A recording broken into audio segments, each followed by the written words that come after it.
Welcome to KZGN News. Today we'll bring you news about Russian bombers on the 4th of July, soldiers being allowed to carry guns stateside, today's KZGN Talking Points editorial, and much more.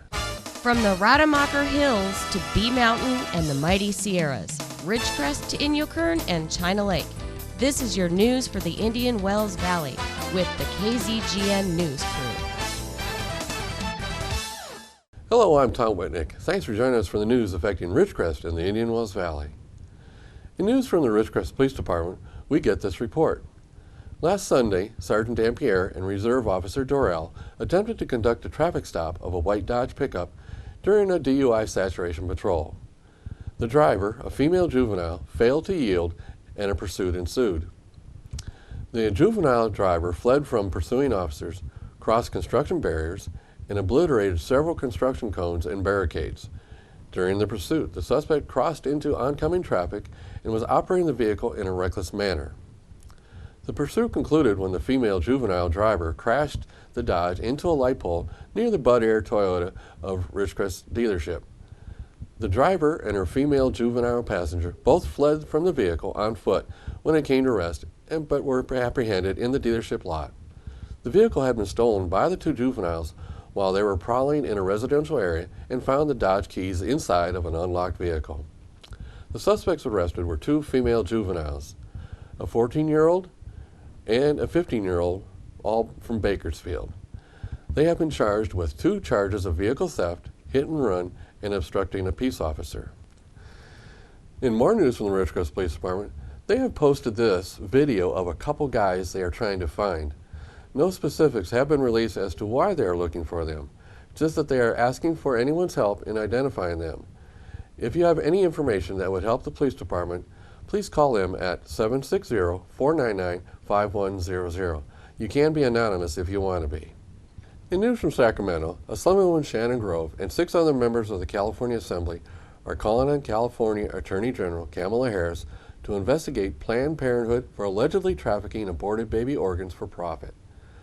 Undercover videos and documents have revealed that Planned Parenthood's abortion clinics negotiate prices and partner with for-profit companies that offer financial profits to clinics for aborted baby parts. Shannon Grove writes, "The buying and selling of aborted baby organs is a despicable and dehumanizing practice. When credible accusations of this grisly practice come to light, it is the responsibility of the Attorney General to investigate. Kamala Harris needs to fulfill her constitutionally mandated obligation to uphold the law. So far, all she seems concerned about is investigating those who helped reveal what has been going on in the offices of Planned Parenthood." A letter was sent to Attorney General Kamala Harris today and signed by Grove and 6 other members of the Assembly: Jim Patterson, Donald Wagner, Brian Jones, James Gallagher, Devin Mathis, and Matthew Harper. The letter mentions a brochure from a California-based biomedical company called STEM Express that provides research laboratories with aborted organs it buys from Planned Parenthood clinics. In news from the Kern County Fire Department, they have received a request for and provided support for the Willow Fire near Bass Lake. A Type 3 strike team and Kern County Fire Department Helicopter 407 have been requested from Kern County to assist with the fire. The following Type 3 engines are responding with 3-person staffing. Engines responding were from the Mojave, Lost Hills, Glenville, Lebec, and Paiute stations. The strike team is led by a strike team leader and assistant strike team leader for a total of 17 personnel. Helicopter 407 and crew have been deployed to the Willow Fire to stand by for hoist rescue. 2 pilots, 1 manager, a paramedic, a crew supervisor, 6 crew members, 1 mechanic, and a fuel tender driver are included in the order for a total of 12 personnel. This brings the total that Kern County Fire Department to 86 firefighters committed to the Willow Fire. Kern County Fire Department has 112 firefighters committed to fires around the state, including the Willow Fire. In more news from Kern County Fire, the news continues about the dangers of the Kern River. Late last week, the Kern County Fire Department received a call for a woman and child stuck on a rock in the Kern River. Upon arrival, Kern County firefighters from the Kernville Fire Station found the mother, her 4-year-old daughter, the father, and an adult male family friend hanging onto the rock in the middle of the river. The crew made access to the scene from Frandy Campground. The U.S. Forest Service Scorpions hand crew arrived on scene shortly after and assisted with manpower. 2 personnel from Kern County Sheriff's Office Search and Rescue also arrived to assist. The Kern County Fire Captain sent personnel downstream with rope bags as a precaution. Several others were sent upstream to warn incoming drafters of the incident. The remaining personnel made a human chain to the rock where the 4 people were stranded.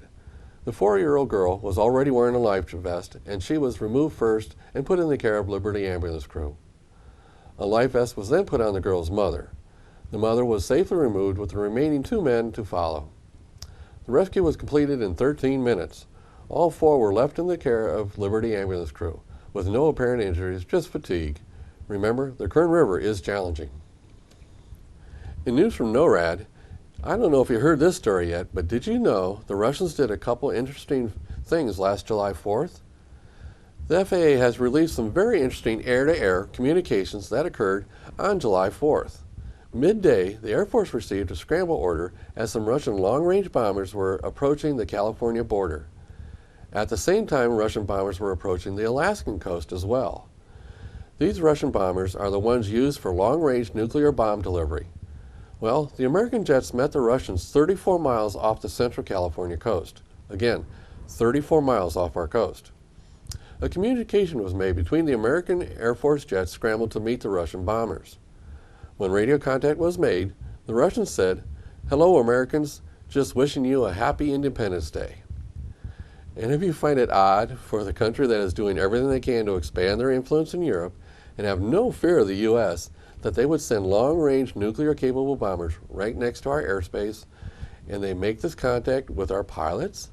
Oh, and by the way, at the same time, Russian President Putin was calling President Obama to wish us a happy Independence Day. Not only is this being called a poke in the eye to Obama by news pundits, it is also a continued effort of Russia to probe our defenses for weaknesses. Just something to think about. As a follow-on news story pertaining to the prospect of our military members being allowed to carry guns while in uniform stateside, we have this update.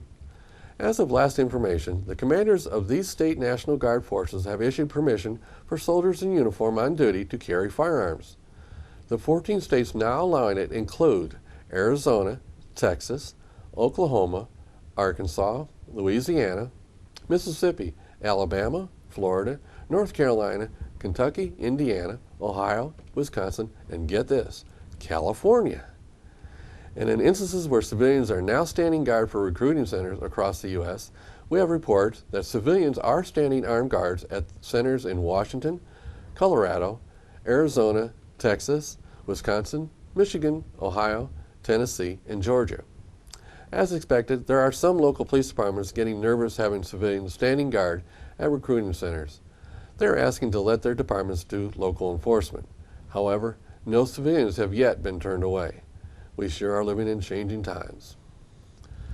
Now stay tuned for a KZGN Talking Points editorial when we come back.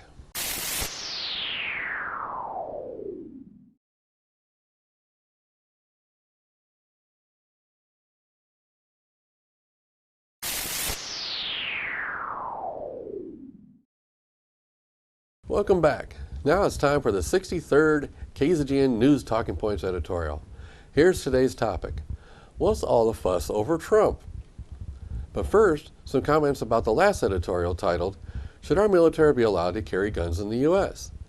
The response received was totally in support of letting our soldiers have the option to arm themselves. While some advocate for some extra training as to how to handle the armed situation in a civilian environment, it was still supported. Everyone also felt it should be at the soldier's option, not mandatory. How about that? It sounds like the Second Amendment is at work. Now on today's editorial titled, What's All the Fuss Over Trump? Well, seems all news stories have been about Trump for the last 2 weeks. Most of the news outlets love all this newsworthy stuff, but not all. I saw one of the pundits on one of the liberal channels voice utter disdain at even the thought that they had to discuss Trump. Seems he got everyone stirred up. His potential rival Republicans, the establishment Republicans, and the liberals are going crazy. The major newspapers in Iowa and New Hampshire have both recommended for him to quit the race. He's gotten in verbal spats with other candidates and critics, But yet, his numbers are still going up in some polls and staying steady in other polls. Why is this? Could it just be that people are following the details of these stories know that Trump has only attacked other candidates or critics after they first attacked him? He went to the border to meet with the Border Patrol, only to have them ordered by the White House to not meet with him. He lashed out against McCain, only after McCain first called his supporters crazies. He fought back against Graham, only after Graham called him Jack. Boop. The liberals are now on the campaign that he really is a liberal in disguise as a conservative, but his numbers are still increasing. Some have declared that he is saying things that a large segment of the population says at home, but no one has the guts to say in public. Not to mention Trump's competitors. They try and talk tough, but then slip back into softening the message. They seem worried to try not to offend anyone. I have to agree that Trump could use a little more diplomacy and watch his words somewhat. However, his message shouldn't change. He should just say it nicer. Liberals are pushing the third-party run concept. This has got to be because they really hate Trump's message, especially about illegal immigration. And this area is interesting as well. Trump keeps saying he employs thousands of Hispanics. This is right. Compare this to almost all his Republican opponents that don't run businesses or employ any Hispanics. At least Trump is actually employing them versus just talking about it. And of course, the liberal goal is to encourage Trump to run as a third-party candidate, as that would be almost for sure a guaranteed win for Hillary next year. It should be added that, have you noticed he is showing up at events with no speech scripts, no teleprompters? He's speaking from memory and off the cuff. He has a message in his head and he tries to spell it out. So this contributes to some of his poor choices of words. And he has used some poor choices of words. He's quick and always moving. Compare this to Hillary. Most times she has teleprompters. She seldom will talk to an interviewer unless it is staged and she knows all the questions in advance. However, I did see her actually talk to a reporter and answer a couple questions this last weekend. But she was so structured and careful to how she answered. It was like she was going back through her memory trying to remember the answers she had discussed with her campaign staff. But at least she did answer some questions. Let's go back to Trump. He is a force to deal with. He says what he thinks. He doesn't take guff from anyone. The Republican establishment should bring him in and work together for the betterment of the party. There is a large segment of the Republican Party that have been fed up with the way Congress has been operating. They want the Republicans to fight for their beliefs, not to cave in to threats of vetoes from the White House. Stand up for their beliefs and pass what they believe the people want done. Trump supporters see him as one that will fight for them. He's anti-establishment, anti-status quo in Washington. Well, anyway, I think Trump is in the race for the long haul. He does have questions to answer about his past positions. But he's not alone. All the candidates have questions to answer, and they better start answering them. This includes Hillary, who mostly hides behind her handlers and teleprompters. We are waiting for all the candidates to show us who they really are, not who they think we want to see. Next week's first Republican debate in Cleveland will really be interesting. The top 10 Republicans will be there. It'll be really interesting on how they deal with Trump and how Trump deals with them. And the liberal media will be sitting on the edge of their seats waiting for Trump mess-ups or open confrontation between the candidates. In conclusion, Trump could be more diplomatic in how he talks to people, but his candor and openness of his thoughts ring good with the people. There's a large segment of the country really angry with Congress and the president. They want someone that will fight. Trump seems to be filling that need at this time. I'm Tom Whitnick, and that's what I think. I'd like to know what you think. If you have any comments about this editorial or would like to discuss or recommend a topic, I'd like to hear from you. Please email them to info@kzgn.net. Stay tuned for weather and sports when we come back.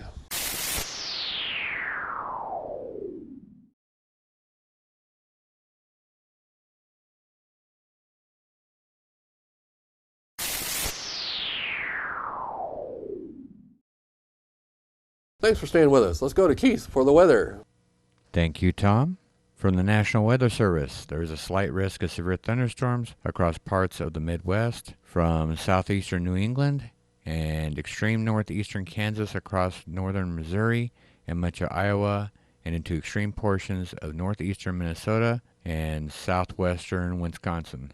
A marginal risk of severe thunderstorms extends from southwestern Kansas into northern Montana and Lake Superior, as well as across northern New England. Temperatures across the nation: Carolinas came in at 85, Georgia 89, Kansas 86, Colorado 70, New Mexico 79, and Los Angeles came in at 72. And for our forecast in the IWV, tonight mostly clear with a low around 71, east-northeast wind 5 miles per hour. Wednesday will be mostly sunny and hot with a high near 102, calm east wind 5 miles per hour. Wednesday night, 20% chance of showers and thunderstorms, partly cloudy with a low around 77, east-northeast wind 5 miles per hour. Thursday, a 20% chance of thunderstorms, partly sunny and hot with a high near 101, south-southwest wind 5 miles per hour. Thursday night, 20% chance of showers and thunderstorms, mostly cloudy with a low around 78, calm wind 5 miles per hour. And on Friday, a 20% chance of showers and thunderstorms, partly sunny and hot with a high near 101, northwest wind 5 miles per hour. And that is a look at your forecast for the IWV. Now back to Tom and the rest of your KZGN news. Thanks, Keith. Now Tom Eck with sports. And a very pleasant Tuesday evening to everyone. Start with Major League Baseball. Angels and Dodgers idle on Monday. Angels open up a 3-game series tonight in Houston. They have a 1-game lead over the Astros for first place in the Western Division. Meanwhile, the Dodgers have a 1-game lead over San Francisco. They'll be at home for 3 straight games against the Oakland A's. The A's just got swept over the weekend up in San Francisco. Winners from Monday, the White Sox win again. 3 games under 500 now are the White Sox. They were at one time 17 games under 500. So, playing pretty good baseball. A little bit too late, probably, to get into the wild card, though. Kansas City wins again. They are now 23 games over 500. They beat the Indians in Cleveland. Detroit and Tampa Bay. Tampa Bay wins that game 3-2. Tampa Bay now 1 game under 500. Tampa Bay's been up and down. That whole American League East has been up and down.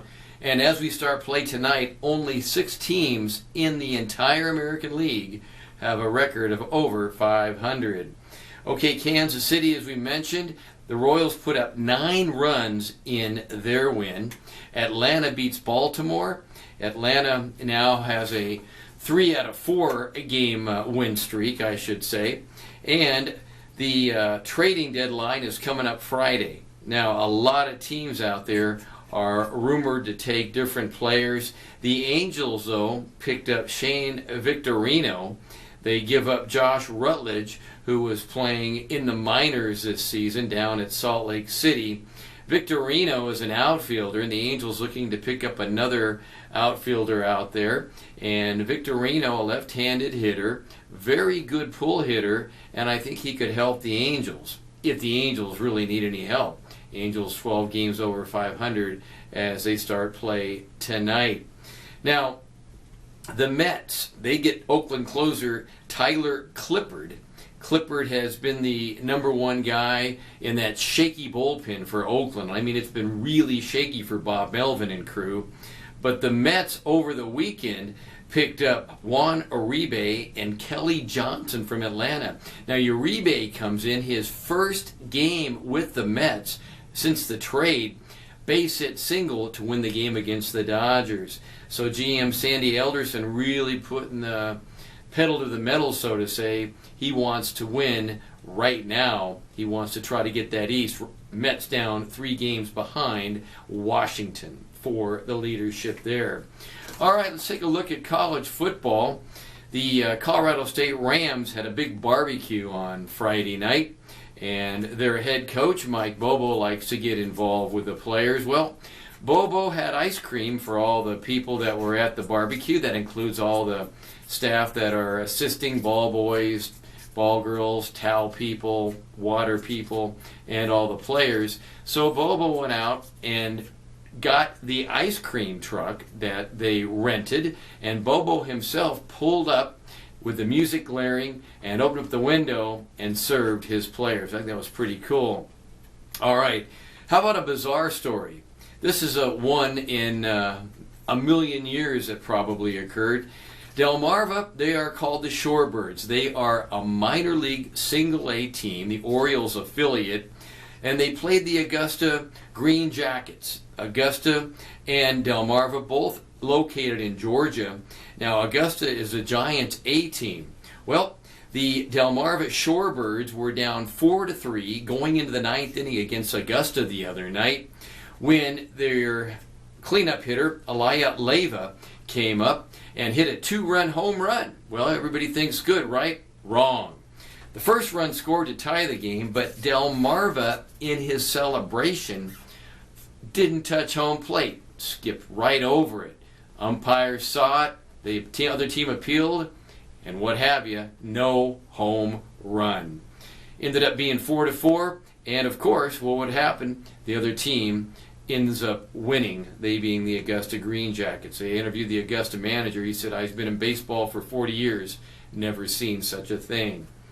All right, let's talk about National Football League. Jonathan Martin, he's been injury prone. He's played for Miami. Last year played for Carolina. 25 years old, a very good player, is calling it quits. Another back injury. He's been injury riddled, and it's kind of a shame at 25 you have to retire. But that's kind of the way things have gone for Carolina. A lot of injuries last year for the Panthers.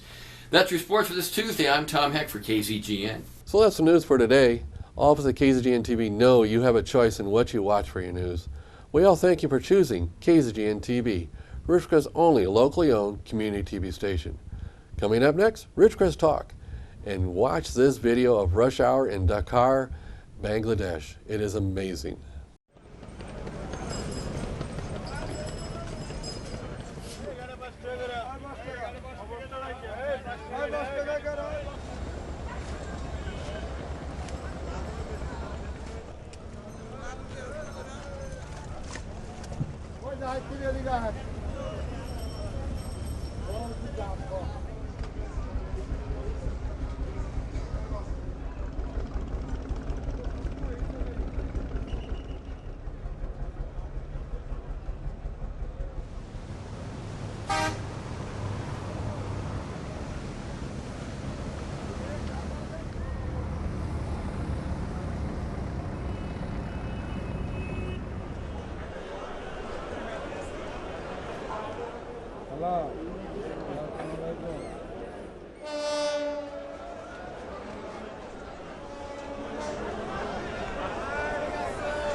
Yeah.